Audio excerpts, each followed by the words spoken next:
भारतीय जनता पक्षाने राज्यसभेची मला उमेदवारी घोषित केल्याबद्दल मी देशाचे पंतप्रधान श्री नरेंद्रजी मोदी, देशाचे गृहमंत्री अमित शहा, त्याचबरोबर जे.पी. नड्डा जे भाजपाचे राष्ट्रीय अध्यक्ष आहेत, राज्याचे उपमुख्यमंत्री देवेंद्र फडणवीसजी आणि महाराष्ट्र भाजपाचे अध्यक्ष श्री बावनकुळे यांचे मनपूर्वक आभार मानतो की माझ्यासारख्या नवख्या म्हणणाऱ्या म्हणजे त्या पक्षामध्ये गेल्यानंतर ताबडतोब ही जबाबदारी माझ्यावर त्यांनी सोपवली.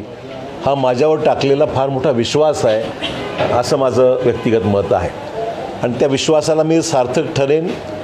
भाजपाचं काम राज्यामध्ये अधिक वाढवण्यासाठी माझ्याकडून संपूर्ण सहकार्य आणि मदत आणि मेहनत निश्चित मी घेईल आणि महाराष्ट्राचे प्रश्न, महाराष्ट्रातले विकासात्मक ज्या कल्पना आम्हा सर्वांच्या आहेत, जनसामान्याच्या आहेत, त्या राज्यसभेच्या सभागृहाच्या माध्यमातून निश्चित केंद्र सरकारच्या समोर आणून त्याच्यावर न्याय निश्चित मिळेल याबद्दल मला खात्री आहे. आणि त्यामुळे त्यांनी जो विश्वास माझ्यावर व्यक्त केला आणि ताबडतोब ही जबाबदारी राज्यसभेची उमेदवारी देऊन जी या ठिकाणी व्यक्त केलेली आहे त्याबद्दल माझे शब्द अपुरे पडतायत. मी त्यांना मनापासून धन्यवाद व्यक्त करतो.